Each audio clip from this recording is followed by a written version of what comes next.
Hey guys, tonight we find ourselves wandering along the windswept coast of the Isle of Lewis, off the far northwest of Scotland.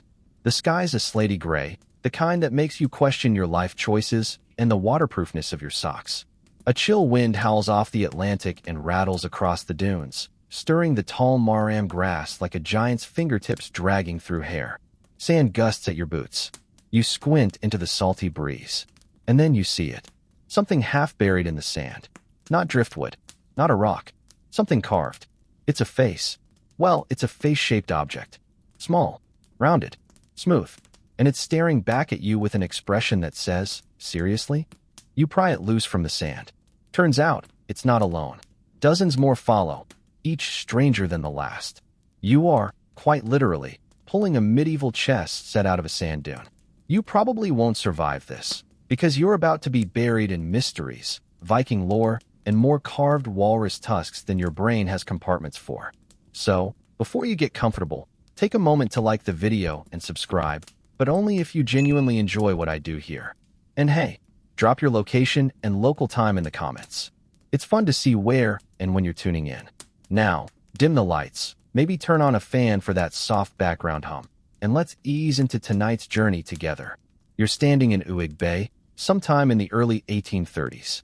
The dunes here rise and fall like the ribs of a buried beast, and the Atlantic gnaws at the edge of the island with eternal patience. According to one version of the tale, a farmer, or was it a coward? Historians still argue, found a small stone chamber exposed by a storm. Inside, the Lewis chessmen, or, as the Scots say with poetic underwhelm, some weak carved bits. There are 93 known pieces today. Most are chessmen, but a few are gaming counters. They're carved from walrus ivory and whale teeth, materials chosen for their smoothness and the satisfying weight in hand. The pieces are unusually detailed. Kings with long swords and skeptical frowns. Queens pressing their cheeks like overworked moms about to snap. Bishops with crooked croziers and what looks suspiciously like side eyes. And rooks. Oh, the rooks are berserkers. Literal shield-biting, wild-eyed, rage-mode warriors. Because apparently, in Viking chess, even the castles go feral. And right now, they're all staring at you. You sit cross-legged in the sand and line them up. The kings stare each other down. The knights, mounted on chunky, square-headed ponies, look like they'd prefer to skip straight to the tavern. You notice something. These pieces weren't just functional. They were expressive, emotional. Their faces almost animate in the shifting light. One of the bishops looks like he's judging your tax returns. The wind tugs at your cloak. You huddle lower. Why would someone bury these? It's the 1830s, remember. No metal detectors. No YouTube thumbnail screaming, Viking artifact found. Just a chill, some sheep, and the chance that you might be accidentally cursed. Local legends offer no shortage of drama. Some say the hoard was hidden by a fleeing noble, chased by Norse raiders. Others whisper of a shipwrecked merchant who died clutching his wares. Still others suggest something simpler. Maybe they were just forgotten. But that's not very fun, is it? You lift the queen again. Her cheek is pressed to her palm in a pose of exaggerated sigh. She's seen some things. You're not sure if she pities you or plots your demise. By the time the find is carted off to Edinburgh and London, the pieces are already sparking rumors. Some locals say more were found and quietly sold off. Others believe there are still pieces out there, sleeping beneath the grass and moss, waiting to be unearthed. By you maybe. But here's where the story starts to split.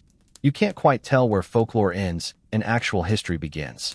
The chessmen don't come with a receipt. No tidy, made in Trondheim stamp underneath. All we have is the craftsmanship, the materials, and a whole lot of squinting. The pieces are, on average, about 7 to 10 centimeters tall. The ivory is aged to a creamy yellow, sometimes with faint brown streaks, like coffee spilled across parchment. They smell faintly of salt and dust if you're the kind of person who sniffs ancient artifacts. You are. And the style? Oh, it's pure Norse. The wide eyes, the symmetrical beards, the stiff, almost architectural folds of the robes. Art historians nod sagely and call it Romanesque meets Viking pragmatism, which is a fancy way of saying, looks like something a guy named Bjorn carved while snowed in with too many tusks. You dig a little deeper, literally. Some of the chess pieces are stained, not just by age, but by red ochre. Was this war paint? A symbolic ritual? Or just an attempt to make the pieces pop in the gloomy candlelight of a longhouse? Again, scholars debate. Some even argue whether these were used for play at all, or were they ceremonial objects. You imagine a solemn Viking chieftain moving a bishop 2 squares and then delivering a poetic monologue about fate and betrayal. A sudden gust knocks a pawn off the board you've made in the sand. You catch it just before it rolls into the sea. The pawn is squat and simple. No face, no attitude. Maybe the only truly humble one in the bunch. As twilight deepens, you feel the presence of centuries gathering around. The dunes stretch toward the hills like they've always known the secret. Somewhere out there, a piece may still be waiting. Or maybe it's watching. Either way, you brush the sand off your knees and glance once more at the unearthed circle of warriors, queens, and tusked knights. Their story has only just begun. The wind picks up again as you gather the pieces, cradling them like strange little passengers from another time. You start examining each face more closely now, not just the craftsmanship, but the emotions hiding in those tiny, ivory-carved expressions. There's the king, stern, broad-shouldered, eyes set wide like he's permanently unimpressed by your modern anxieties.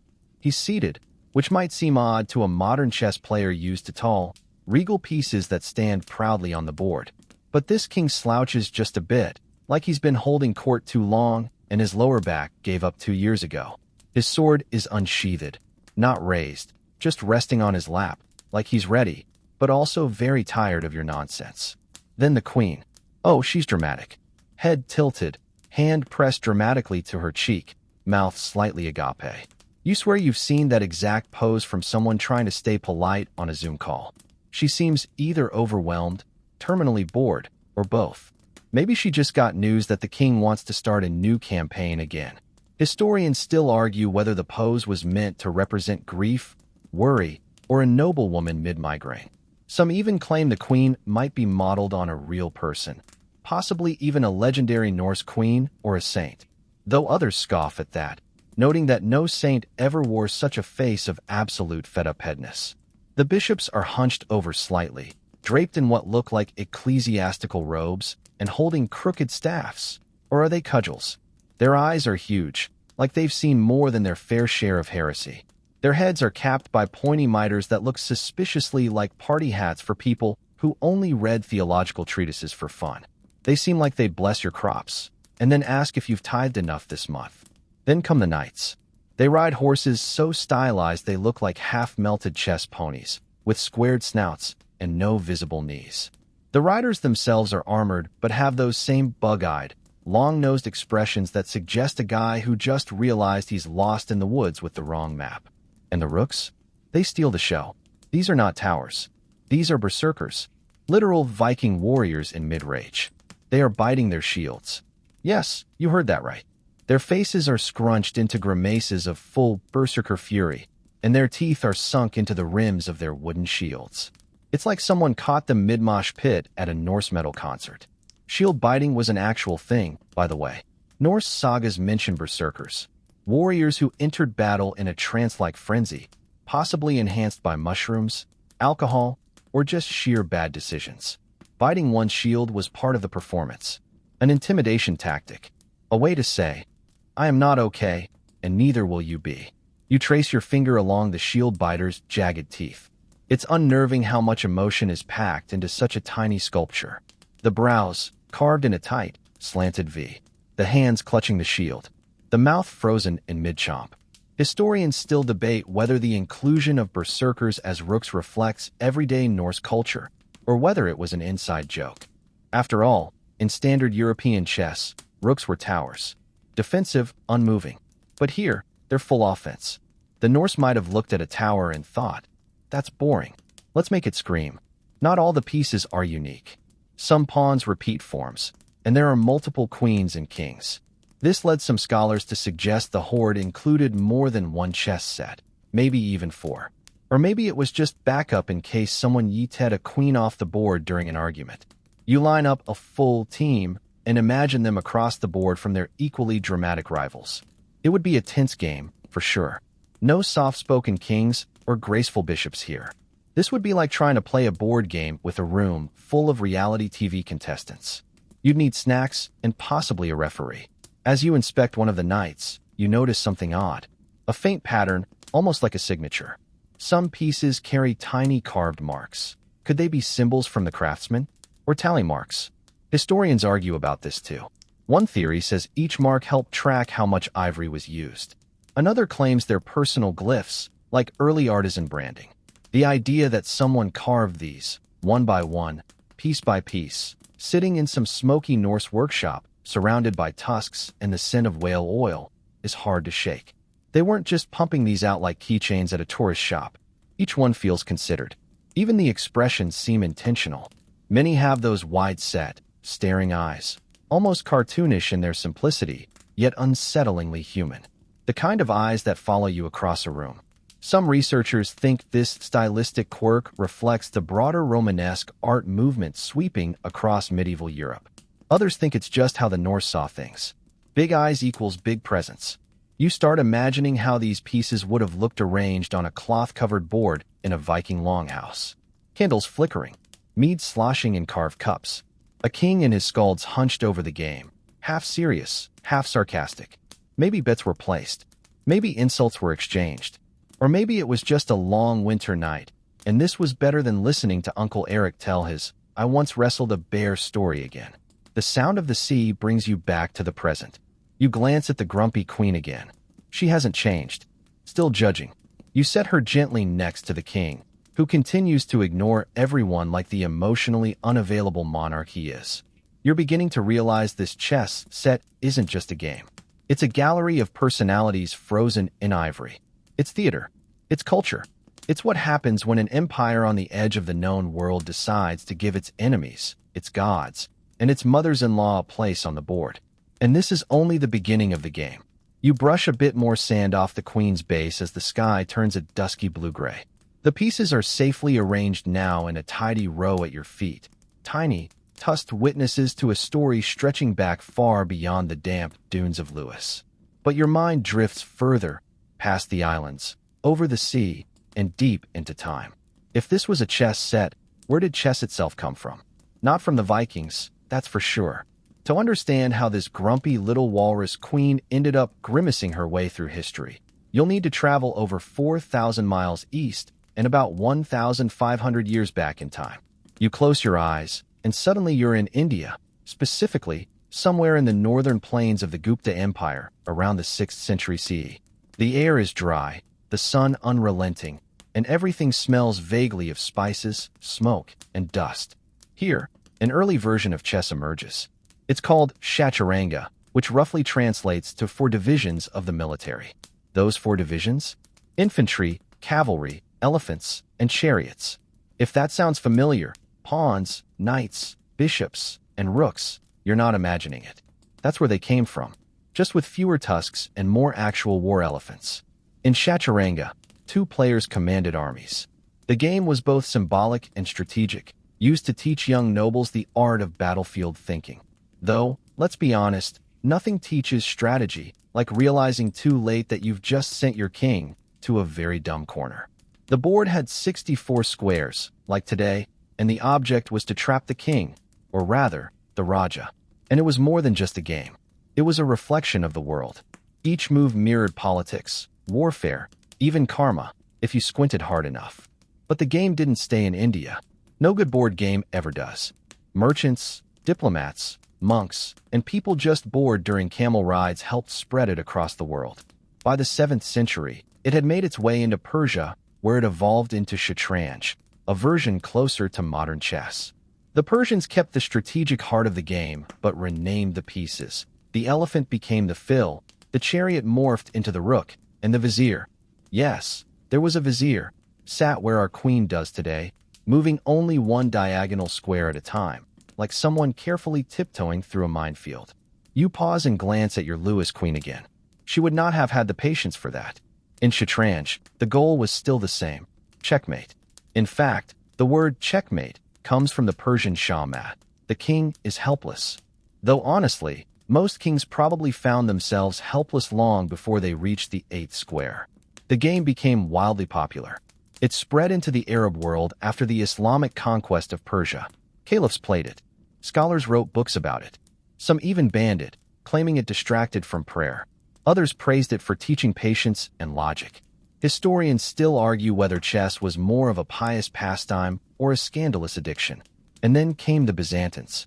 You're in Constantinople now. Elegant robes. Mosaic floors. Every room smells faintly of olives and scheming. Here, the game gained a foothold too, adapted and morphed with local twists. Some say Byzantine generals used chess boards to simulate real battles, although that could be just propaganda dreamed up by bored monks looking to impress donors. Through all this, one thing remains true: chess never stays still. Like the game itself, it constantly shifts, evolves, and adapts. Each culture leaves fingerprints on the board. You crack your knuckles and jump forward a few centuries. The game enters Europe via two main routes: through Moorish Spain and, crucially for us, through the Viking trade routes, those long, cold corridors of plunder, commerce, and extremely dramatic ship names like Sea Fong or Doom Duck. Okay, maybe not that last one, but who knows? You're beginning to see it, aren't you? The slow, winding path that led this game. This little war on a grid, from elephant-mounted Rajas in India to shield-biting berserkers in the far-flung reaches of Scotland. But wait, here's your quirky tidbit for tonight. One of the earliest chess problems ever recorded comes from a 9th century Arabic manuscript. The problem is unsolvable. Like, actually unsolvable. Historians now think it was included to demonstrate cleverness, or to frustrate apprentices. A medieval troll move, basically. You imagine some poor scholar in Baghdad in 850 CE, staring at the board, muttering, "This can't be right," and his teacher just sipping tea in the corner like, So here's where we are.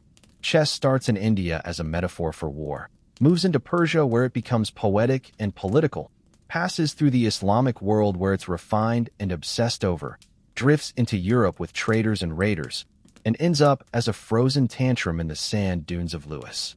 That's how you go from elephants to walruses. You look back down at the pieces you found. Now you see them differently. Not just Norse art, but artifacts on a long journey. Each piece like a passport stamp, proof of a game's evolution across languages, empires, and very patient travelers. You pick up the rook again. The berserker's teeth are still latched into the shield. He's not here for your philosophy. He just wants to smash something. You respect that. The Atlantic breeze whispers again through the grass. You nestle the queen deeper into the sand. She still looks unimpressed. You wonder if any of those old Persian players could have imagined this. Ivory queens buried in a Hebridean dune, waiting for someone like you to notice. They probably couldn't have predicted TikTok either, to be fair. But chess? Oh yes, they knew it would last. You're still on the edge of the Scottish shore, staring at the worn faces of ivory kings and queens, but in your mind you're drifting, following ancient trade routes eastward again. Not just for spice or silver or silk, but for something quieter, stranger, a game. You hop aboard a longship. The kind with a snarling dragon head at the prow, sails striped like a child's drawing of war, and oars manned by men who look like they've eaten too much smoked fish and not enough fiber. It's the 10th century. The Viking Age is in full swing, and your crewmates are arguing over whether to raid a monastery or stop for more beer. But in the belly of the ship, wrapped carefully in cloth and tucked beside amber beads, brooches, and hacked-up bits of silver, there's something new. A small, carved game board. And some pieces, foreign ones. Lighter, stylized, strange little shapes brought back from the east. You're seeing the moment chess starts whispering into Norse ears. The Vikings weren't just raiders. That's the first myth to let go of. Sure, they pillaged a church or 12, but they were also traders, explorers, and cultural magpies. They picked up customs, languages, art, and yes, games from every place they touched. And chess? It came in through the back door. Historians still debate the exact moment Vikings encountered chess. Was it through the Islamic caliphates via their eastern trade networks? Or through contact with the Slavs and Byzantine merchants? Or maybe captured monks brought the game westward as reluctant educators? Either way, by the late 10th or early 11th century, chess had wormed its way into Norse life. Picture a dusty trade outpost in what's now Russia. Norse traders, Varangians, unpacking furs and whale oil while local merchants show off goods from Persia and Baghdad. Someone pulls out a small folding board. Maybe it's ivory, maybe wood. They start to play. The Norseman watches, tilts his head, grunts, then sits down and begins to learn. You imagine him moving pieces hesitantly at first, losing, then getting better, then adapting it, like he did with every other cultural curiosity. Runestones, Christianity, bathing more than once a year. The game had to evolve to fit their world. Persian viziers became bishops. Chariots turned into berserkers. The court became a war camp. And soon, the Viking version of chess was less about contemplation and more about conquest. Appropriate, really. Now fast forward to Scandinavia. Archaeologists have found traces of early chess pieces in places like Lund, Trondheim, and Bergen. Not full sets, just fragments. A rook here, a pawn there. Evidence that the game had arrived and was being remade with local flair. Carved not in delicate bone but in stout wood, deer antler, and, eventually, walrus ivory. Ah yes, the walrus. We'll talk more about the tusk trade later, but for now just picture a Norse artisan in a smoky workshop in Trondheim. He's got a pile of ivory chunks, a few metal tools, and a rough idea of what chess looks like. But instead of copying the Arabic elegance of the shatranj pieces, he adds some Scandinavian spice. Big beards, big eyes, big attitude. He makes the queen sigh like she's about to cancel everything and start a commune. He makes the rook bite its shield. He makes the knight look like it's had a bad day and might take it out on you. This isn't a meditative game of gentle strategy. This is a cold war on a board. Literally. You wonder how chess fit into their society. Was it a noble pastime? Something only the upper class played between bouts of judging peasants and drinking fermented herring juice? Or was it a more widespread game, played in longhouses during winter storms by lamplight and the sound of distant wolves? There's an old Norse saga, the saga of Hervaer and Heidrek, that includes a scene where two people play chess while discussing fate and doom. So yeah, things got a little dramatic. But again, scholars disagree. Some believe it was mostly a status symbol. Owning a chess set, especially one carved from imported ivory, was like flexing a Rolex in a fjordside tavern. Others suggest it was more accessible than we assume, especially if you were willing to whittle your own set from driftwood or old bones. You pick up one of your own finds again, a bishop, the mitred head, the blank eyes, the staff clenched like it's done putting up with theological nonsense. You wonder how many hands have held it. How many players studied its face before sliding it across a board woven from reindeer hide or linen. There's something deeply tactile about these pieces. Unlike modern plastic or wooden sets, each Lewis piece feels like it could have a name. A story. A weird uncle in the background muttering curses if you moved it wrong. That's part of what made them powerful, not just as tools of a game, but as objects with personality. Now imagine the spread, from Trondheim to Bergen, from the Norwegian coast across the sea to Orkney, Shetland, the Hebrides. Vikings carried their stories and games wherever they went, on longships, through marriage alliances, through conquest and settlement. Which is probably how, eventually, a set ended up buried on a beach in Lewis. Was it brought there by a Norse lord? A trader? A monk? Historians still argue whether it came directly from Norway or passed through multiple hands. Some even think the hoard was meant for sale, merchandise gone astray in a storm or stashed and never reclaimed. The sand around you rustles in the wind. You start to see how this chess set isn't just a game. It's a travel diary. Each piece a page, each board a map. You lift the queen again. She's still unimpressed. But maybe now you understand why. She's been a long way from home. The queen rests in your palm again, her carved hand pressed to her cheek as if wondering how she ended up in a damp dune surrounded by sheep. You turn her slowly, feeling the fine ridges of her robe, the slight asymmetry in her eyes. She wasn't churned out by a machine. She was carved, patiently, by hand, by someone who likely never knew her face would end up being stared at by museum goers and sleep-deprived YouTube listeners 1,000 years later. So tonight, you imagine that workshop. You duck into a smoky room in Trondheim, sometime around 1150 CE. The air smells of whale oil, damp wool, and wood smoke. Outside, snow falls in that sideways way that makes you instantly regret stepping outside. But inside, it's warm, lit by a central hearth. A man sits cross-legged on a low stool. His hands are calloused. His tools are simple, and before him is a hefty block of tusk. Ivory, but not elephant ivory. That was rare and expensive in these parts. No, this is walrus ivory, sourced from the cold, perilous hunting grounds of the North Atlantic, Greenland, Iceland, and even farther west. The man grips the tusk. It's dense, heavy, slightly greasy to the touch, but it carves well if you know how to handle it. And he does. Historians believe the Lewis chessmen were carved in or around Trondheim, Norway's medieval capital.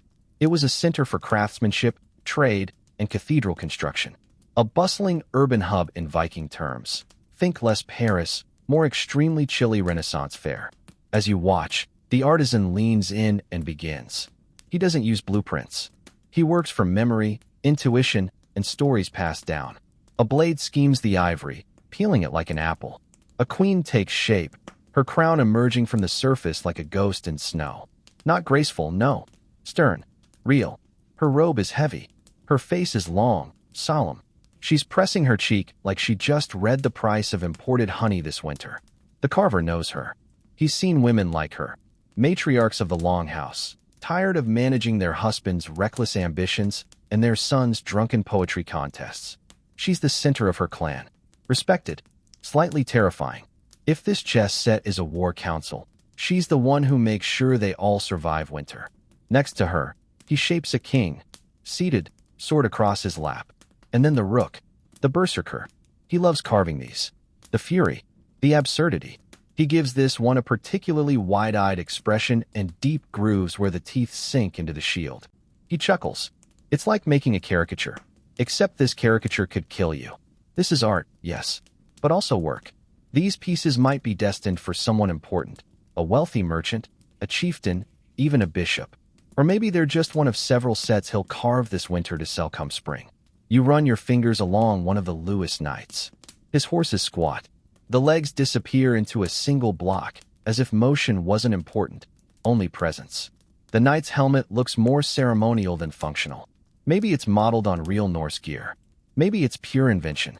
Historians still argue whether these carvings reflected true armor design or were artistic flourishes meant to impress. The artistry itself is undeniable. Each piece is stylized, but not cartoonish. There's a weight to them. Symbolic gravity. They're not just representations of a king or queen. They are kings and queens. They command. But even more curious, many of the Lewis pieces show signs of being stained with red ochre. That rusty hue, iron-rich, earthy, suggests they were once colored. Was it decorative? Symbolic? Did red mark the enemy side? Or was it simply used to make the pieces more visible in candlelight? No one really knows. Some theories even suggest the staining had ritual significance, red being the color of life, blood, magic.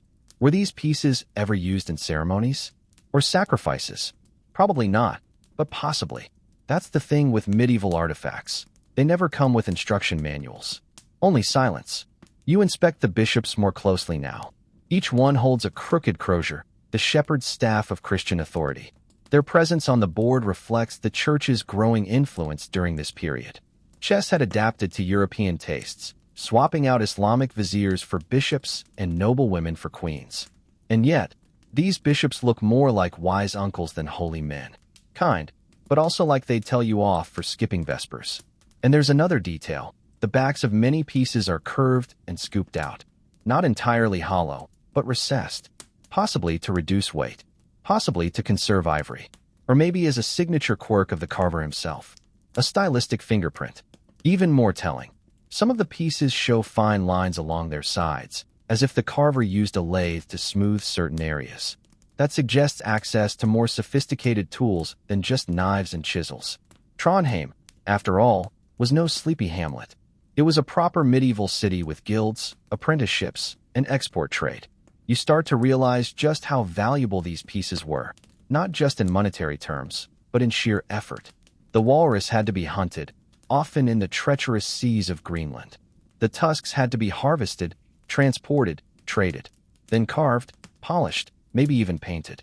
This was a luxury item, one fit for the elite, one that told others, I don't just fight wars, I strategize. But was it one carver or many? That question still divides scholars. Some believe the set was made by a single artisan, based on stylistic similarities, carving depth, and certain facial motifs. Others argue for multiple hands, pointing out inconsistencies in facial details, crown shapes, and beard styles. Maybe it was a workshop, master and apprentices working side by side, carving pieces over a long winter, each adding a bit of their own personality. You glance again at the king. His eyes are slightly uneven. His crown tilts a little to the left. He looks regal, yes, but also human. Not a symbol. A person. That's the magic here. These aren't abstract placeholders. They're characters. You can almost hear them. The king grumbling about his aching back. The bishop reciting Latin. The berserker yelling, "I bite what I want." The queen sighing into her mead. You wonder if the carver ever played with the set before wrapping it in cloth, packing it with resin and amber beads, and handing it off to a merchant for the long journey west. Maybe he kissed the queen goodbye. Maybe she frowned. You blink, and the workshop fades. You're back in the dunes again, seated beside your royal row of carved companions. The wind has settled into a low, steady hum. The kind that gets inside your sleeves and starts to feel like company. You stare at the Lewis pieces and realize something strange, something you hadn't noticed before. These aren't your usual chess pieces. They're emotional. You pick up the queen once more, your old friend with the eternal migraine, and study her face. It's not blank like a standard modern piece. It's not stylized or minimalist. No, this face is performing. Her cheeks press into her palm with exaggerated weariness. Her eyes widen, slightly tilted, brows carved into furrows. She looks like she's one passive-aggressive sigh away from a royal decree. And you suddenly wonder, was this meant to be just a game piece? Or was it meant to speak? Each Lewis piece is dramatic. And we mean Shakespearean levels of flair. Kings sit on thrones, clutching swords and glaring into eternity. Bishops grip their croziers like weapons. Even the pawns, those squat, unassuming foot soldiers, look like they've seen a tax audit. The artistic choices here weren't accidental. This wasn't some guy hunched over ivory going, "Oops, made the rook angry again." No, this was deliberate character building. The pieces don't just function, they feel. They're made to be read, to convey status, attitude, and maybe even humor. You line them up. On one side of your makeshift board, a stoic king, his frustrated queen, two bishops silently judging each other, and a berserker gnawing a hole in his own furniture. On the other, basically the same crew, but you'd swear their expressions are just slightly more smug. This is theater. Historians still debate whether these exaggerated features were purely aesthetic or if they served a deeper function. Some suggest the pieces acted like court avatars, stand-ins for real political figures. A queen with a dramatic hand pose might be referencing a specific noblewoman known for her moodiness or public sorrow. The rook, half warrior, half meme, might have been a visual nod to the ferocity of Norse defense. Others argue these expressions helped non-literate players identify pieces quickly. No need to remember abstract rules if you can just look at the shield biter and think, yup, that one wrecks things. But then there's another theory, one that whispers of rituals. See, in some parts of medieval Europe, games weren't just for passing the time. They were sometimes used symbolically, educationally, even mystically. A king could simulate war. A monk could simulate temptation and moral testing. Some believe certain chess sets were never meant to be played with casually at all. They were laid out ceremonially, as allegory, as metaphor, as quiet instruction. You picture a Norse chieftain sitting before this board, his warriors lined behind him, watching as he moves his bishop across the linen square. Maybe he's not just thinking strategy. Maybe he's making a statement, declaring strength, showing that the church moves behind his throne, or reminding the others, without words, that all power, even his own, can be checked. And about those bishops, why two? On each side. In early Islamic shatranj, there were no bishops. That piece was a vizier, far weaker. But in European adaptations, the queen and bishop were empowered, reflecting the rising influence of women in court politics and the church's deepening grip on medieval society. In the Lewis set, the bishops aren't timid. Their croziers are thick. Their posture is active. Their robes are lined and heavy. They look like they could thump you with scripture and not lose their place in the Psalms. Some historians wonder if this was intentional, a reflection of how seriously the Norse were beginning to take Christianity. not just as a belief, but as a structure, a tool of authority. You don't put bishops on a board unless you think their presence matters. Meanwhile, the queen's position, next to the king, equally massive in size, maybe even a little taller in some surviving pieces, signals something profound. In Islamic versions of the game, the queen, or rather, the vizier, was weak. But in medieval Europe, queens gained power in chess just as they began to gain symbolic presence in real courts. It's no accident, not in a game so obsessed with symbolism. You squint at a knight. His horse is absurd. Short-legged, square-headed, forever mid-prance. The rider sits bolt upright, one arm bent in a right angle, sword tucked into his belt like a lunch snack. He looks ready for anything. Or nothing. It's hard to tell, but he's definitely over it. The Lewis knights aren't graceful or gallant like later Renaissance depictions. They're stubby, solid, functional. They ride like someone who's never actually liked horses but refuses to walk. And you suspect that's closer to real Norse warfare than we often imagine. Less jousting, more grumbling through a swamp in soggy mail. You can't help but laugh a little. These aren't idealized warriors. These are people. Characters. The set feels like it was made by someone who understood human expression. Someone who saw power not as abstract glory, but as weary eyes, clenched jaws, and the occasional full-on berserker moment. Which brings you back, again, to the shield biters. Because let's be honest, the rook is the strangest of all. In modern chess, the rook is a tower.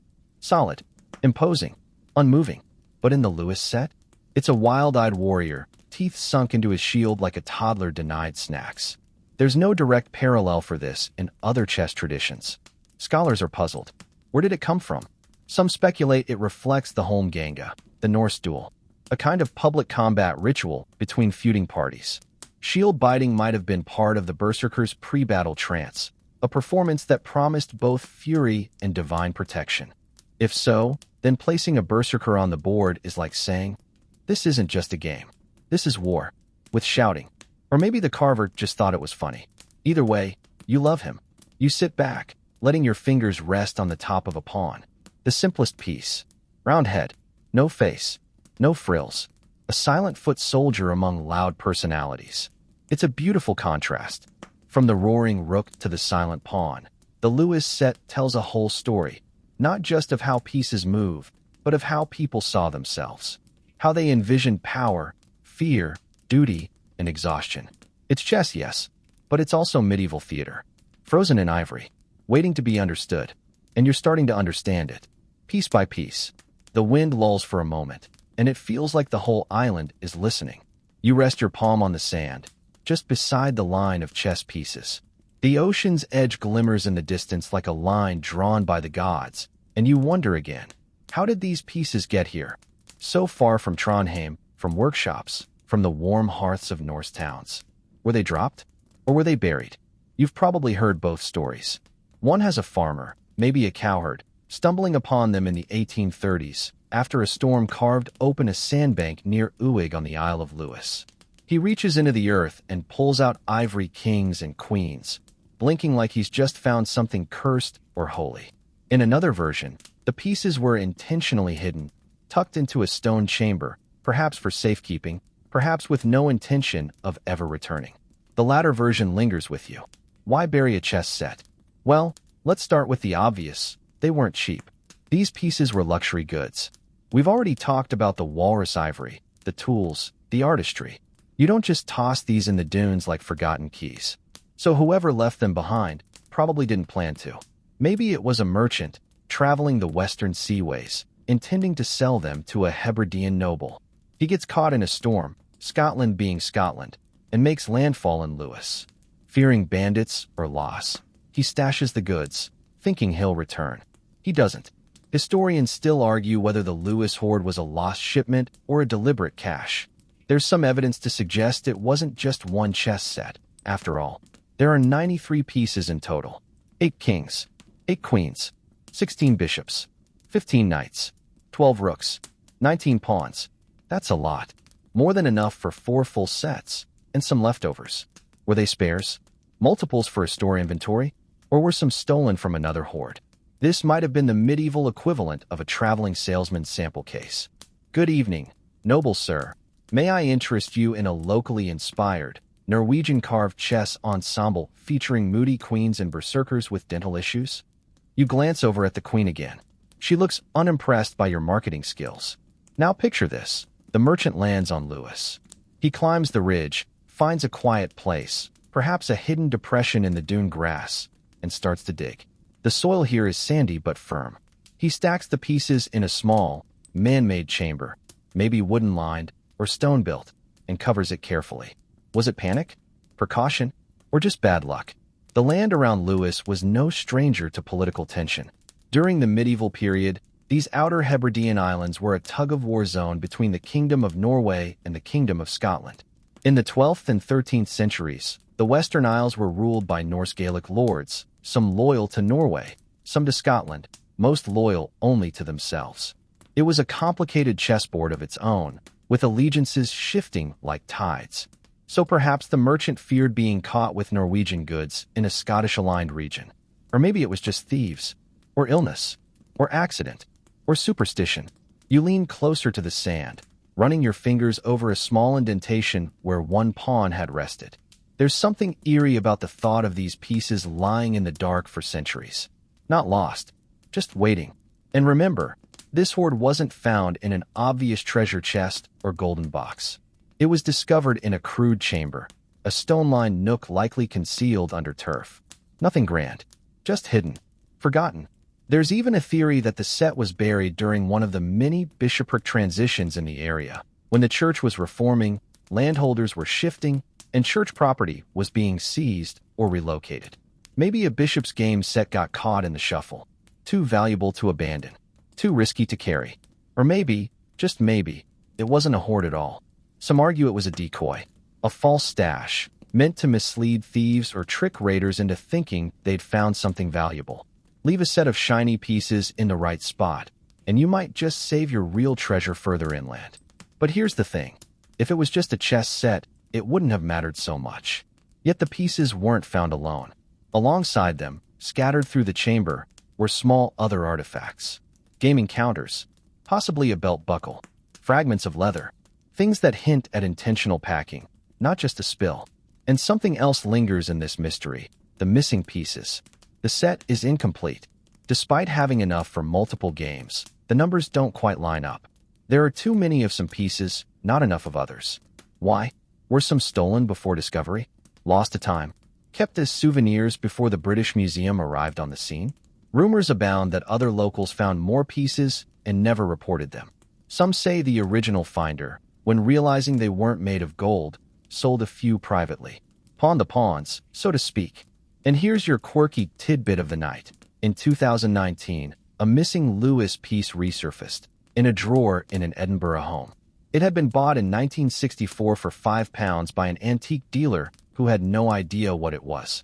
For over 50 years, it lived in a wooden drawer next to paper clips and old keys. When rediscovered, it sold at auction for nearly £1 million. That's right.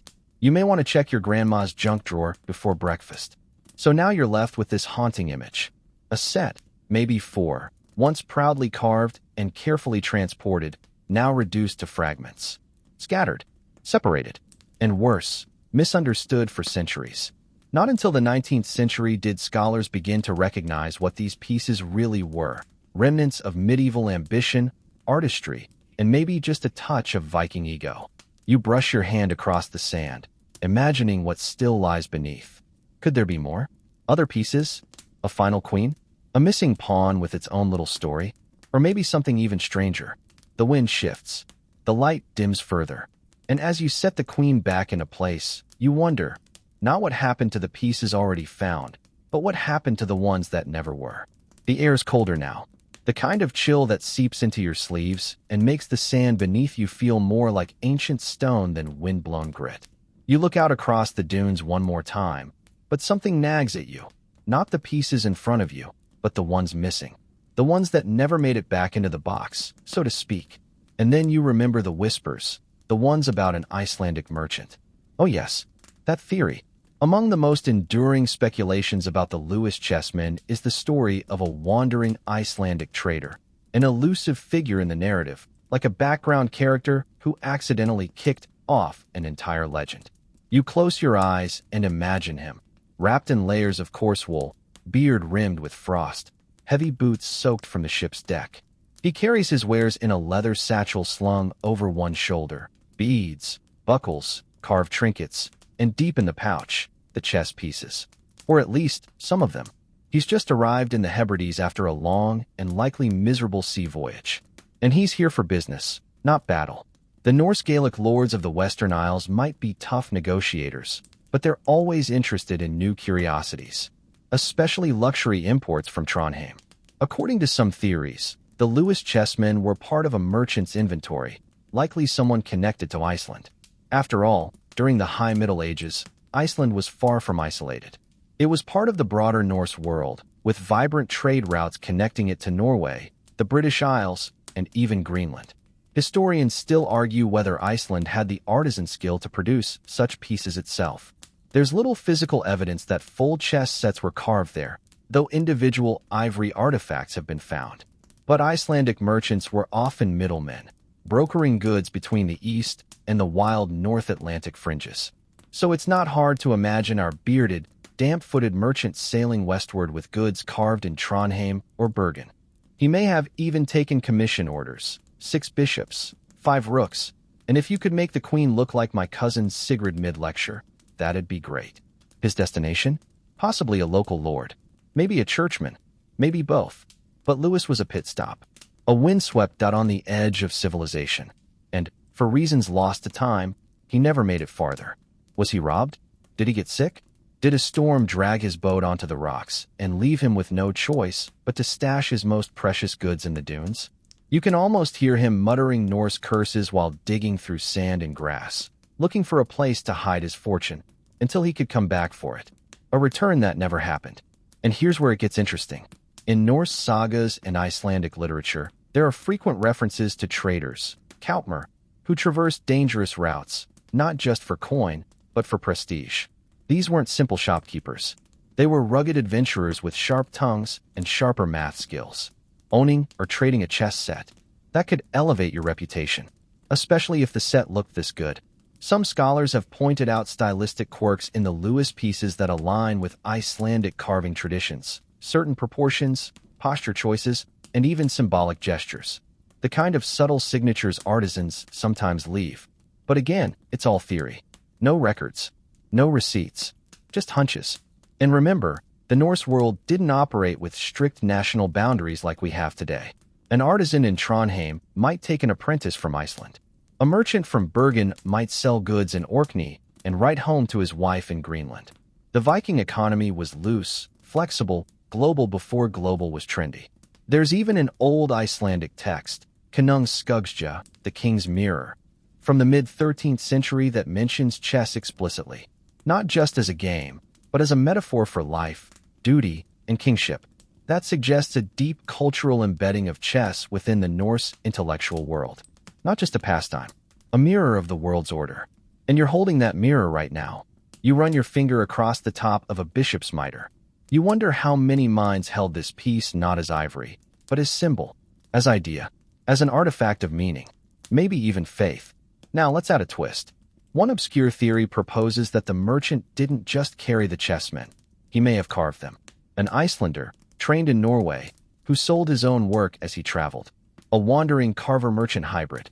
The kind of multitasker who could sketch a bishop on a goatskin one day and haggle over barley prices the next. There's no direct evidence for this person. No name. No saga. But you can almost feel his presence in the pieces, something about their quirk, their life. They feel made by someone with both craftsmanship and a sense of humor. Someone who understood people as well as tusks.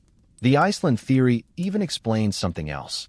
Why the pieces were buried in Lewis instead of somewhere more populated or politically stable.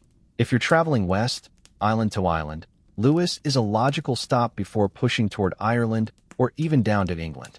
It's a place to rest, or hide, or get caught. And you know what else? This theory makes you feel oddly protective of that merchant. Whoever he was, he didn't just lose a shipment. He lost his work, his investment, maybe even his legacy. Because think about it. You spend weeks carving a queen who looks like she's about to throw your boots into the fjord, only for her to end up stuck in damp sand for 8 centuries? That's not just a loss. That's a tragedy. And here's your quirky tidbit of the night. In some modern retellings, that anonymous merchant has been given a name, Orvald or Eirik the Traitor, depending on who's telling the story.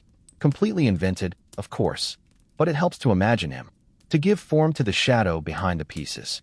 You raise the berserker rook and stare into his wide, furious eyes. Was he meant to be Orvald himself? Or maybe his worst enemy? You'll never know. But one thing is certain. Somewhere between Trondheim's firelit workshops and the salt-chilled dunes of Lewis, a man carried these pieces, piece by piece, wrapped in cloth, tucked beside beads and coins, hoping they'd find their way into another world. They did, just not the way he imagined. The wind stiffens across the dunes again, tugging at your sleeves like an impatient child asking, well, whose land was this anyway? A fair question, really, because if you're going to bury something as precious as a chess set, you probably want to know whose backyard you're in. And the answer? Complicated. You brush off a bishop's base and stare out toward the sea. The Isle of Lewis looks like it belongs to Scotland now.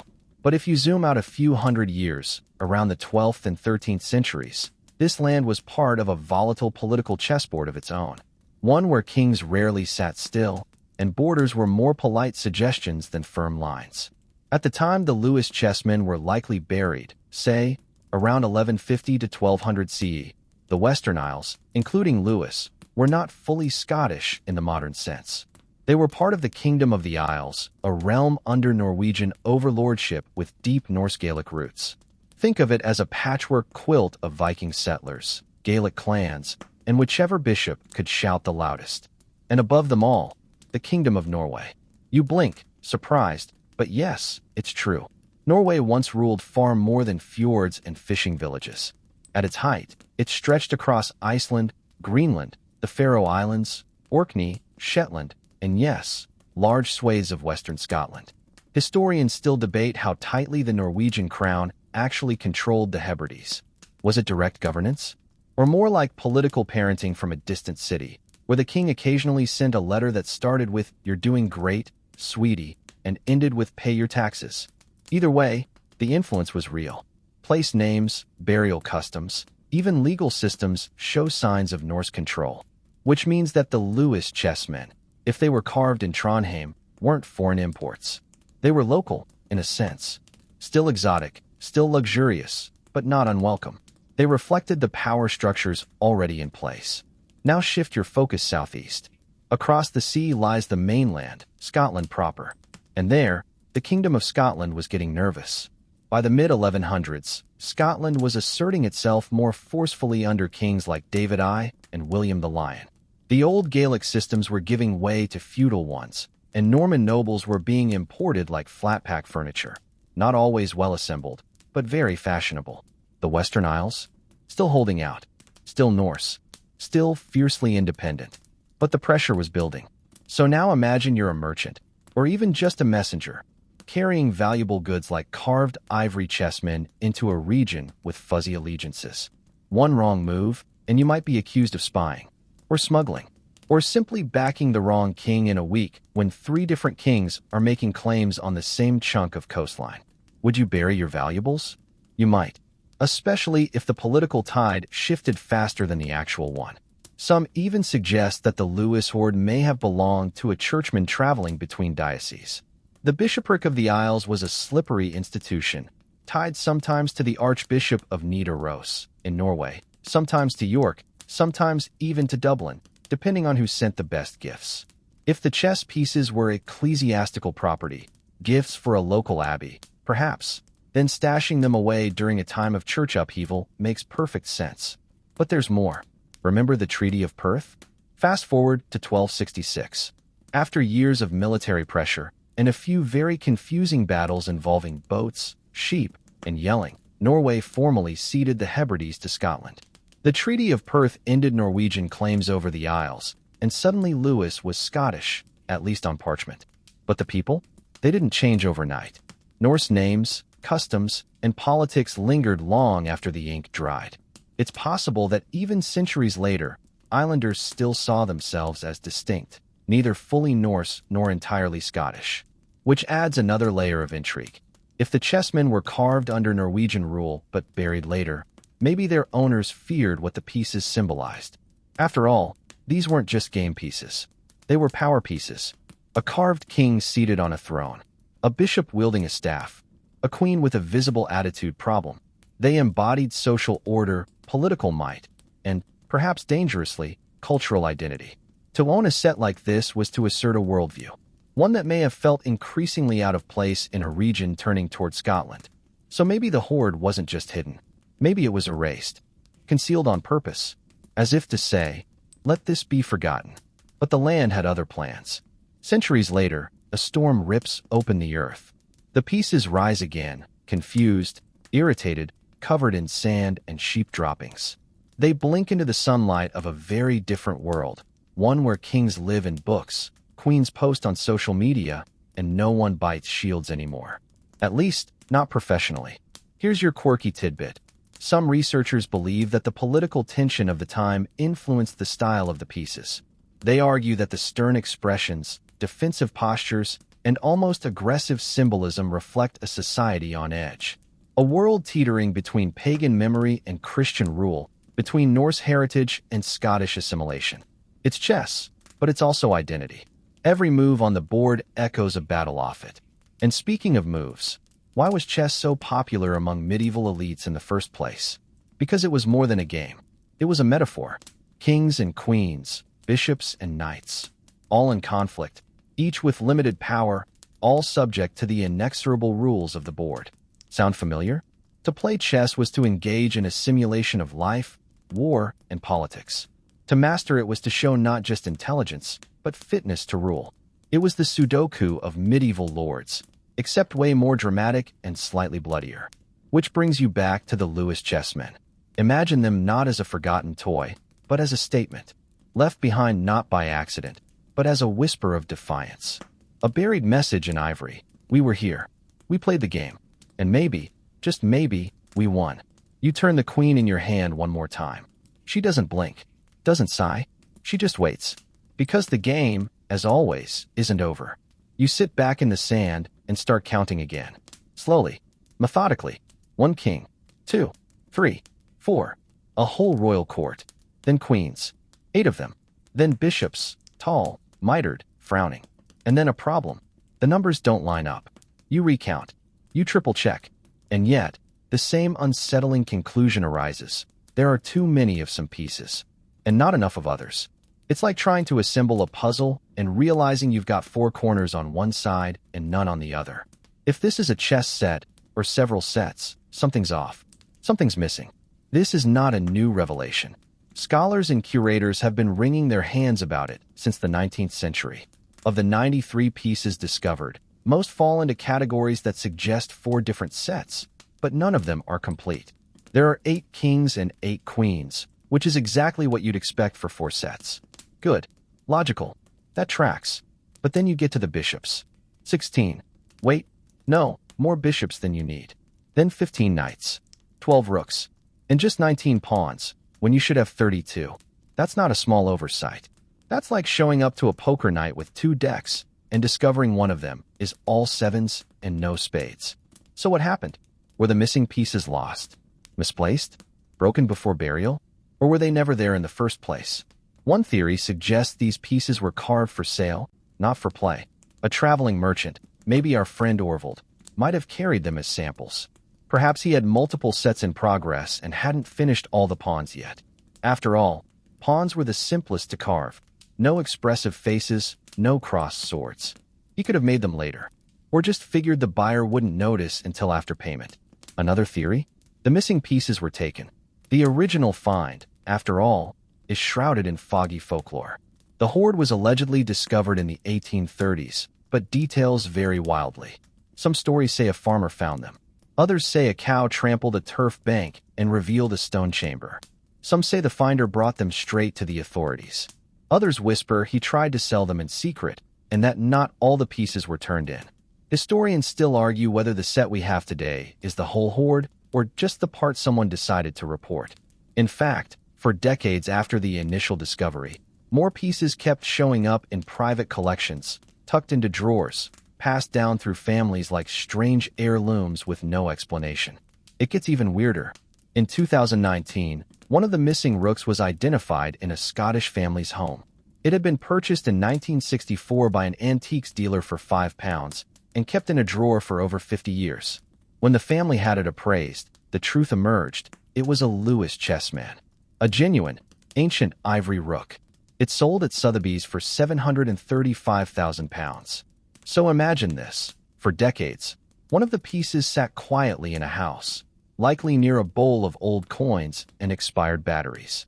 A berserker, furious, wide-eyed, fangs deep in his shield, waiting for someone to notice. How many others are out there? You glance down at your own lineup of pieces and wonder if they're lonely, if they miss their siblings, if one final night is hiding in someone's attic, disguised as a weird salt shaker. And here's your quirky tidbit of the night. In 2012, a theory emerged that the Lewis chessmen might have been ritually buried as part of a spiritual act. The missing pieces? Maybe deliberately excluded to reflect some kind of symbolic pattern, or maybe even destroyed as offerings. It's not impossible. In Norse tradition, burying or breaking objects could be a way to release them from the mortal world, especially objects tied to power, fate, or the supernatural. And let's be real. If you're going to spiritually dispose of something, a chess set with scowling queens and biting rooks probably ranks high on the maybe cursed list. But that's only one theory. Another idea, more grounded, is simple neglect. If the hoard was hidden hastily, during a storm, a raid, a sudden illness, it's possible some pieces were dropped, scattered, or forgotten. Small pawns, after all, are easy to lose in sand. You don't notice until years later, when you're explaining to a museum curator why your medieval game set only has 5 knights and 1 very passive-aggressive bishop. So here we are, 4 sets, give or take. Some complete, some not.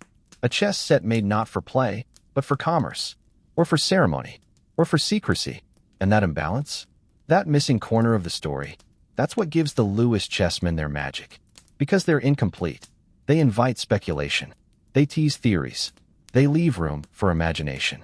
Every gap in the collection is a space where your mind slips in, wondering who last touched a missing pawn, who carved a knight that was never found, who hid the queen's mirror image in a hill somewhere, waiting to be uncovered on a rainy day. You trail your fingers through the sand and pause, just for a moment, over a flat spot. A likely place, a suspicious dip. Nothing there, yet. But you'd swear you hear a faint clink. A whisper. A voice saying, "You missed one." Maybe. Maybe not. After all, it's a game. And sometimes the best move is the one you never see. The sand is cooler now. Evening light grazes across the carved faces in front of you. Stoic kings, weary queens, hollow-eyed bishops.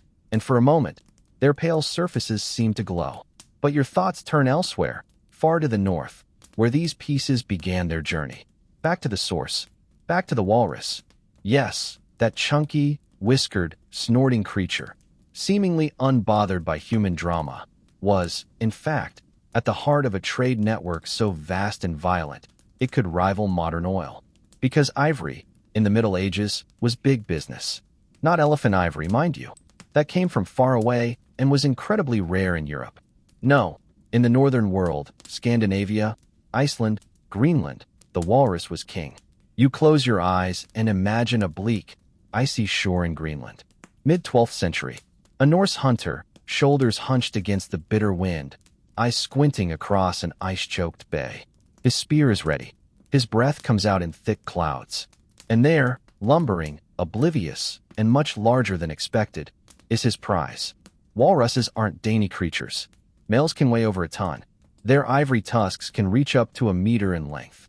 And unlike elephants, they are, shall we say, aggressively uncooperative when provoked. Hunting them wasn't just difficult, it was borderline masochistic. But it was worth it. One walrus tusk could fetch an impressive price back in Norway or Iceland. And a match pair? Even better. These were carved into everything from knife handles to religious artifacts. And, of course, chess pieces.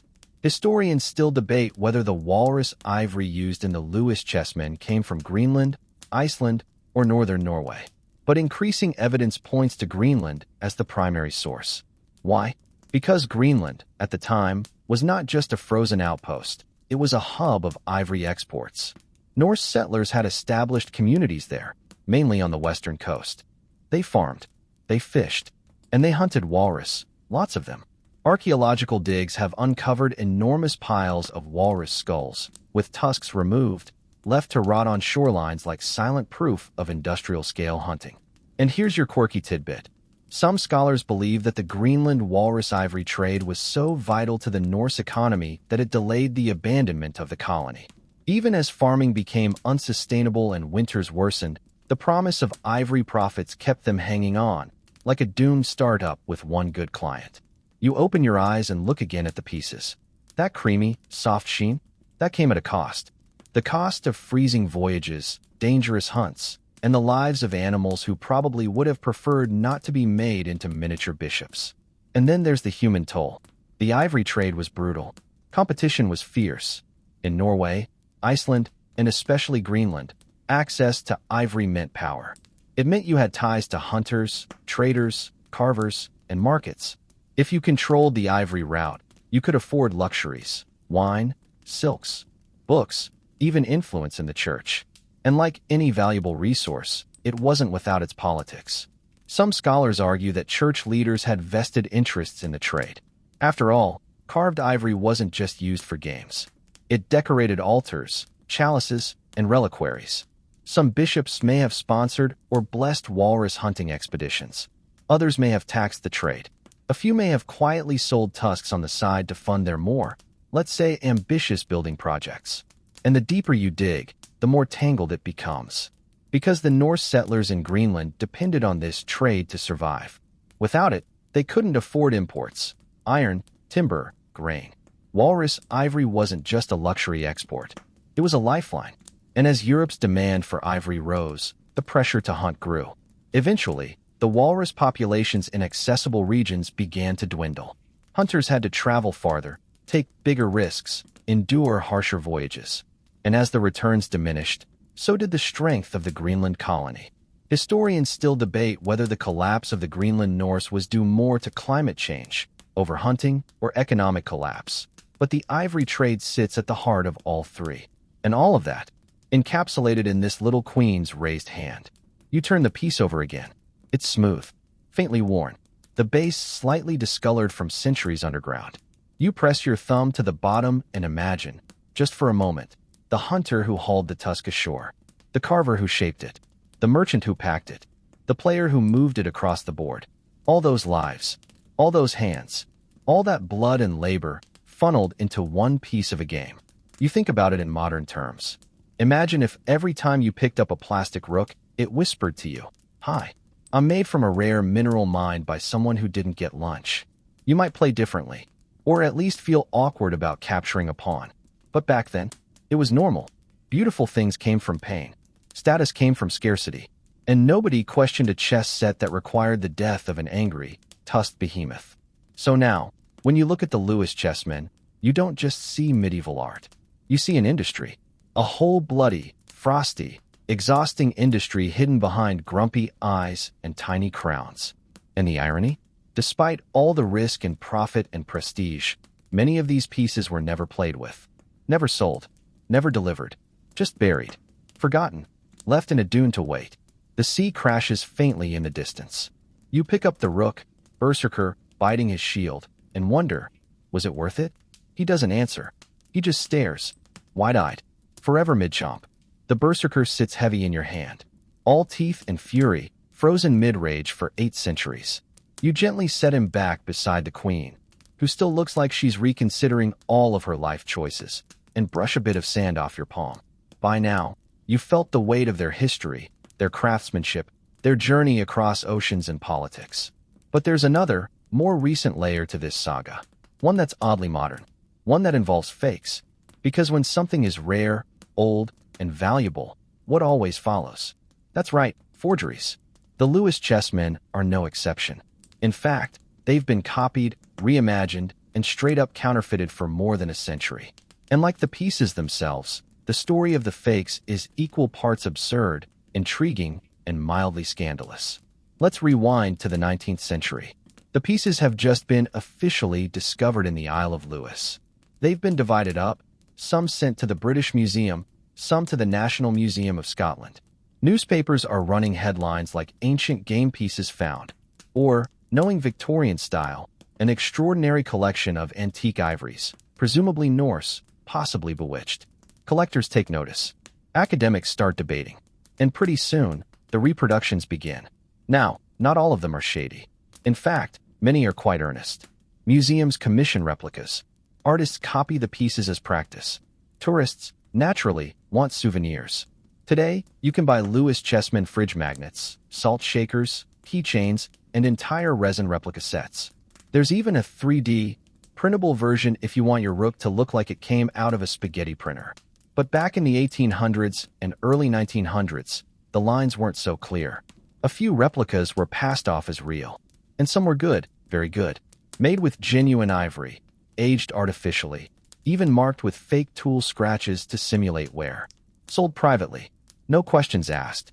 Historians still argue whether some of the earliest museum-acquired pieces were, well, entirely authentic. There are persistent whispers that one or two of the less expressive pawns might be 19th century editions. Harmless, perhaps, or possibly part of a very polite cover-up. And here's your quirky tidbit. At one point in the 20th century, a craftsman in Yorkshire was producing antique chess pieces modeled after the Lewis style and selling them at country fairs as genuine Norse relics. They were wildly popular, especially with collectors who didn't know walrus ivory from billiard balls. The forgeries weren't always criminal. Sometimes they were pranks. One famous example involved a carved bishop with a suspiciously modern mustache. Another set included a queen who looked suspiciously like Queen Victoria if she'd taken up Norse cosplay. Eventually, museums caught on. They began developing criteria: ivory analysis, stylistic comparison, tool mark studies. They even began scanning pieces with X-rays to detect modern adhesives, repairs, or inconsistencies in carving. But that hasn't stopped the debate.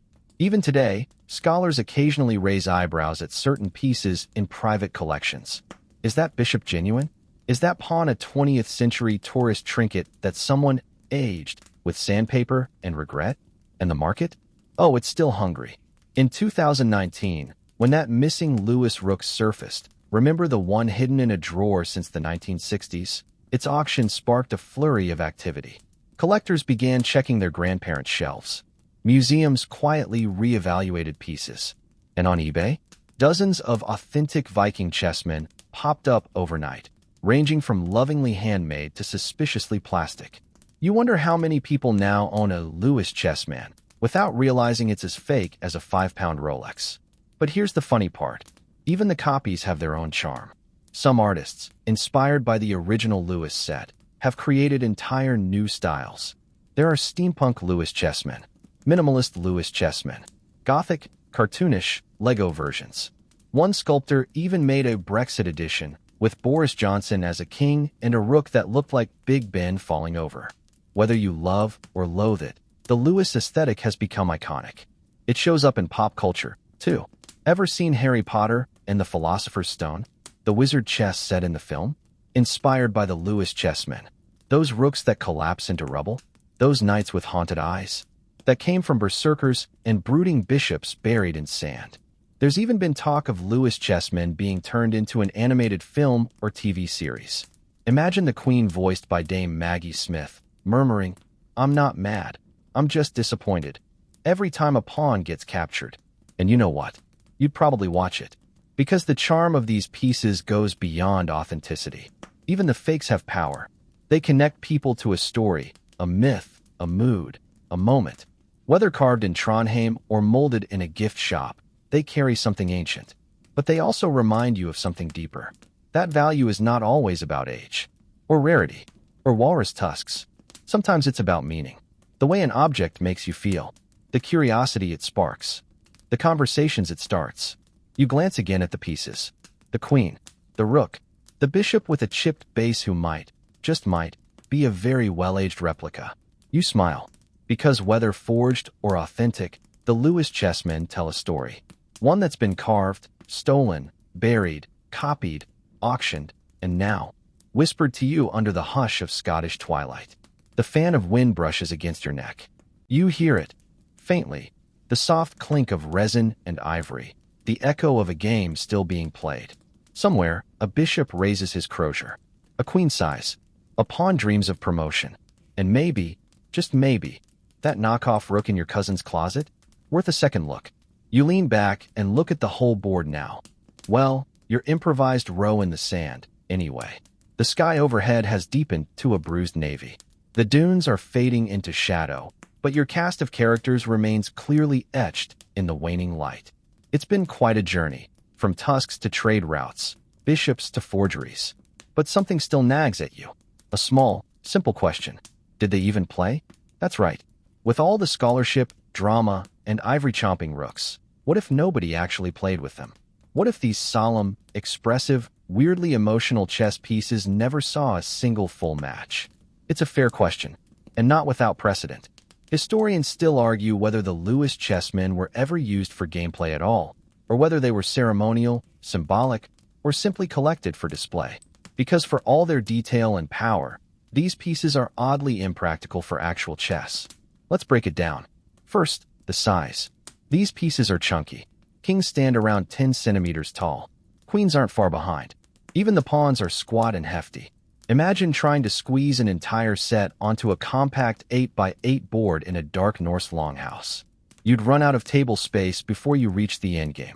Second, the weight. Carved from solid walrus ivory, each piece is heavy, smooth, and slippery. Great for admiring. Less great for keeping upright during the 12th century version of Friday board game night, especially when mead is involved. And third, the expression. These pieces are emotionally overclocked. They look like they belong in a theater more than a battlefield. You'd hesitate before taking a queen off the board. She looks like she'll haunt your dreams. You'd be terrified to sacrifice the rook. He might bite you on the way out. So, were these actually meant for play? Some scholars say yes. After all, medieval nobles loved chess. It was fashionable, intellectual, and a great excuse to sit by the fire and judge your cousins. There are countless references to chess in medieval literature, including Norse sagas, where kings and warriors often played to pass the time, or assert dominance without spilling blood. In fact, one Norse saga describes a man becoming so angry over a chess game that he broke the board over his opponent's head. So yes, feelings ran high.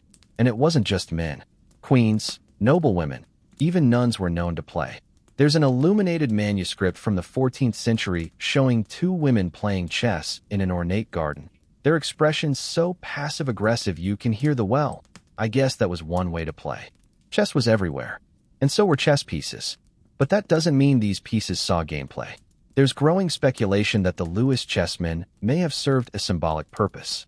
Perhaps they were commissioned by a wealthy patron not to be played with, but to be admired, displayed, gifted, maybe even buried with intention. After all, medieval Europe loved allegory. Chess was more than a game. It was a metaphor for life, morality, and social order. The king? Rule. The queen? Loyalty or cunning. Bishops? The power of faith. Knights? Honor. Rooks? Defense. Pawns. Everyone else. So a set like this, dramatic, expressive, theatrical, might have been designed not for match play, but for lessons, moral instruction, political commentary, maybe even ritual. Some scholars have speculated that chess sets were used in storytelling, like illustrated sermons. A bishop could use the board to explain sin and redemption. A noble might demonstrate feudal hierarchy. And who's to say they didn't play alternate games with the same pieces?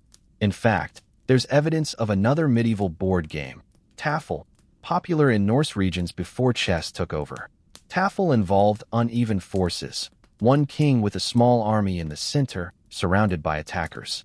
The goal? Escape. The board? Often similar to a chessboard. The pieces? Easily repurposed. Is it possible that the Lewis chessmen weren't used for chess at all, but for a variant of Tafel? Historians still argue about that too. The overlap in timing is tricky. Tafel was fading as chess rose, but the transition wasn't immediate. And some people may have hybridized the two, especially in remote areas like the Hebrides, where cultural exchange was frequent but sometimes improvisational. And then there's the church. Let's not forget, these pieces include bishops. And the bishops are not subtle. Mitres, croziers, and a demeanor that screams, I've been fasting for 3 days, and I'm this close to excommunicating someone. Their presence on the board signals more than strategy. It suggests ideology. If this set was meant to play a symbolic role in the spread of Christianity, or as a display of church patronage, gameplay might have been secondary. The set may have been used more as prestige decor, something to impress guests, to show off education, wealth, and access to luxury goods from Norway. That would explain their condition. Despite their age, the Lewis chessmen are remarkably well preserved. Minimal damage, no burn marks, no obvious signs of long-term handling. Some even still have faint traces of red pigment, used either for decoration or to distinguish opposing sides. You study the pieces again, the queen's delicate folds, the rook's clean edges. These weren't battered playthings. They were treasures, conversation starters, icebreakers in stone churches and smoky longhouses. And here's your quirky tidbit. One theory suggests that some medieval bishops had custom-made chess sets carved for them, with oversized bishops on the board to reflect their own status. It's possible that the Lewis chessmen were a set like that, an ego trip in ivory, a power flex in pawn form. So did they play? Maybe a little, maybe ceremonially, maybe once or twice during a long winter's night, when the right friends came over and the mood was right, and someone said, "Let's use the set. Just don't knock over the berserker again." He takes it personally, but mostly, you suspect these pieces were made to be seen, admired, whispered about. And tonight, under the low sky and the slow breath of wind, they're doing exactly that, telling stories, without ever making a move. A hush settles across the dunes as you stretch out beside your royal audience. You've talked with them, dreamed through them, imagined their journey from workshop to dune. But now, you turn your thoughts to what happened after they were discovered. Because for all their medieval grandeur and walrus-sourced mystique, the Lewis chessmen didn't rise to stardom overnight. Their journey into fame, it took time. And even now, it's full of weird twists, petty museum politics, and a few moments that honestly feel like something out of a comedy sketch. So let's rewind again, back to the 1830s. The year is 1831. Somewhere near Uig on the Isle of Lewis, a local man stumbles upon a buried stone chamber. Maybe it collapsed during a storm. Maybe a cow helped uncover it with a well-placed hoof. Maybe the details got fuzzier with every retelling. What we know, he finds a hoard. Tiny carved figures, odd faces, smooth, heavy pieces. He's probably not thinking, "Ah yes, Romanesque walrus ivory chessmen from the 12th century." He's probably thinking, "What is this, and can I sell it?" Eventually, the hoard is sold to an Edinburgh art dealer named Frederick Madden, who works for the British Museum. Madden, upon seeing the pieces, immediately understands their value, both historical and, let's be honest, marketable. Within the year, 82 pieces are acquired by the British Museum in London, but 11 others go elsewhere, bought by a Scottish antiquarian named Charles Kirkpatrick Sharp and later passed into the collection of the National Museum of Scotland in Edinburgh. Yes, that's right. The set was split. And if you're feeling a mild twinge of museum custody drama in your stomach, just wait. It gets juicier. Fast forward. Decades pass. The Lewis chessmen are studied, catalogued, and admired. Slowly, scholars piece together their probable origins. Norwegian craftsmanship, medieval dates, maybe Trondheim, maybe a trader's hoard. But what really catches the public's imagination isn't their archaeology. It's their personalities. People start projecting onto them. The queen becomes every exasperated mother in history. The rook becomes a meme-worthy rage machine. The bishops look like that one teacher who really wanted to cancel Christmas for everyone. They become relatable. And when that happens, they become popular. In the 20th century, their rise accelerates. Museums place them on prominent display. Reproductions are made. Children's books and TV specials begin to reference them. The British Museum prints postcards featuring the most dramatic pieces. Yes, including the shield biter. Obviously, by the 1990s, they've become one of the museum's most beloved artifacts, right up there with the Rosetta Stone and the mummies. Small, strange, and unreasonably expressive, they're like the British Museum's emotional support relics. But remember those 11 pieces that went to Scotland? Yeah, the other museum? Well, that leads us into a long and gently awkward history of institutional custody arguments. The Scottish National Museum has often, and quite understandably, pointed out that the Lewis chessmen were, found in Scotland by a Scottish resident on Scottish soil. So why are most of them sitting in London? The British Museum, in its buttoned-up way, has maintained that their collection is globally representative and safely cared for. And also, no, you can't have them back. Cue decades of back-and-forth debates, op-eds, and polite press releases that basically say, we are absolutely not mad, but also, this is wildly unfair. Historians still debate whether the set should be reunited. Should all the pieces live together again in one grand, moody exhibition on the Isle of Lewis? Or is their current split symbolic of the very journey they've taken between kingdoms, between cultures, between museums? It's the ultimate stalemate. Meanwhile, the chessmen continue to gain pop cultural clout. They appear in documentaries. They star in YouTube videos. They feature in fantasy novels. There's a Doctor Who episode where the Doctor finds the Lewis chessmen and they turn evil. As you do, in classrooms, teachers use them to explain the spread of Christianity, the rise of medieval trade, and even the concept of cultural heritage. In art schools, students copy their forms to learn proportion, expression, and why walrus ivory is a pain to work with. And then came the merch. Oh yes, the Lewis chessmen are now a brand. There are Lewis chessmen mugs, Lewis chessmen tote bags. You can buy soap shaped like the Queen and let her stare at you as you lather your hands and question your life choices. And here's your quirky tidbit. In 2012, Scotland released a special 50-pence coin featuring the Lewis chessmen. It showed one of the bishops, crozier in hand, glaring like he'd just discovered the Reformation. So, what started as a storm-blown hoard on a remote island has become one of the most iconic sets of medieval artifacts in the world. A symbol of heritage, craft, and, honestly, great facial expressions. But what is it that makes them so compelling? Maybe it's the mystery, or their mournful, knowing faces. Maybe it's the human quality, how they look like people you know, people you've been. The tired king, the overwhelmed queen, the rook who just can't anymore.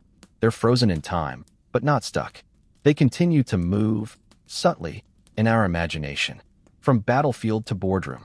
From medieval Norway to museum gift shops. And here you are, under a darkening sky, their soft silhouettes arrayed like old friends. You smile, because you know their secret. They were never just pieces. They were always waiting to become icons. The sky is velvet now, deep blue stretched thin across the horizon. The stars just beginning to emerge like ancient specks of truth poking through a well-worn tapestry. You rest on your elbow, the sand cooling beneath you, and take one last look at the lineup of chessmen beside you. They're quiet, but somehow alert, watching.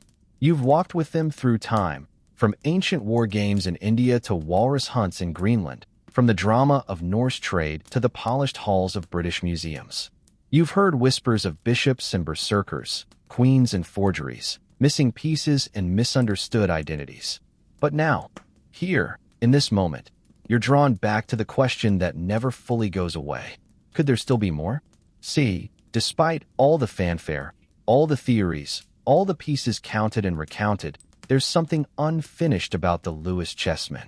Something that makes people keep looking, keep wondering. Because there's a whisper that not all the pieces have been found. The known hoard includes 93 items, most likely from 4 partial chess sets. But the math doesn't sit right. The bishop count is too high, the pawns too low, rooks are few, knights uneven. It's like a song with missing notes, a harmony that never quite resolves. And people have noticed. Over the past century, rumors have emerged. A local family claiming their grandfather found a piece and kept it. A traveler who bought something strange in a market. A fragment in a private collection in Canada, passed down through generations with the vague label Viking game piece. And then there was the rook in the drawer, the one rediscovered in Edinburgh in 2019. Hidden in plain sight for 50 years, it reignited belief that the hoard isn't done speaking. Could there be another piece? A pawn beneath a hearthstone, a knight behind an attic beam, a queen, grimacing with eternal fatigue, buried just a few feet deeper in the Lewis Dunes. You imagine someone, years from now, walking that same shoreline. A storm has stripped the grass. The sand shifts. They stumble, just a little, and see it, a rounded dome, a carved crown, a familiar curve of ivory. They reach down, and the game changes again. Historians still argue whether the Lewis hoard is complete, but the possibility, that thrilling, maddening possibility, lingers. It's why archaeologists still scan the dunes. Why collectors peek nervously into inherited boxes. Why chess fans walk a little slower past odd carvings at antique fairs. There's something romantic about it, isn't there? The idea that the past is not fully buried. That stories hide under our feet, just waiting for a gust of wind, a curious glance, a lucky hand. You pick up one of the pawns now. It's small, rounded, no facial features, no attitude, just the quiet presence of duty. Pawns are often overlooked, just pieces to be sacrificed, but they're also the most dangerous. The ones that can cross the board, survive the impossible, and become anything. Maybe that's what the Lewis chessmen were all along. Not relics, but pawns of time, crossing centuries, changing form, reaching new corners of culture and imagination, and transforming. They began as tools of power, symbols of status. They became museum artifacts, then beloved characters, then icons, and now companions to your thoughts, your dreams, your drifting mind as sleep begins to pull. Because the journey of the Lewis chessmen isn't over. Not really. They still move. In stories, in dreams, in that faint hope that somewhere, beneath a mossy stone or a forgotten floorboard, one final piece waits. The last rook, the last bishop, the missing queen, and maybe, if you're quiet enough and curious enough, and just a little bit lucky, you'll be the one to find it. The waves roll in slowly now, long and low, like breath itself.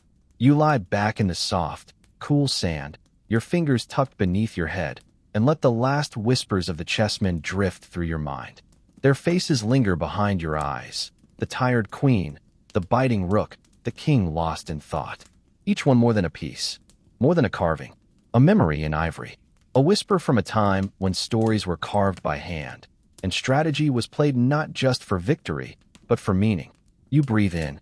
The salt in the air is lighter now. The stars overhead twinkle with the quiet confidence of things that have always been. And the dunes, once filled with questions, now seem calm, as though the land itself has told you everything it needed to, and now it's content to let you rest. You imagine the pieces once more in their hidden chamber, tucked beneath centuries of moss and wind, waiting in stillness. Not lost, not forgotten, just patient. And you, drifting now, know you've heard their story, felt their weight, followed their path. Let your thoughts settle like the sand after a storm. Let your breath deepen with the steady rhythm of waves on shore. Let your mind rest in the hush between histories. There are no more moves to make tonight. No more mysteries to chase. Just this moment. This quiet. This soft ending. Sleep well, traveler of time. The board is clear. The game, for now, is at peace. Sweet dreams.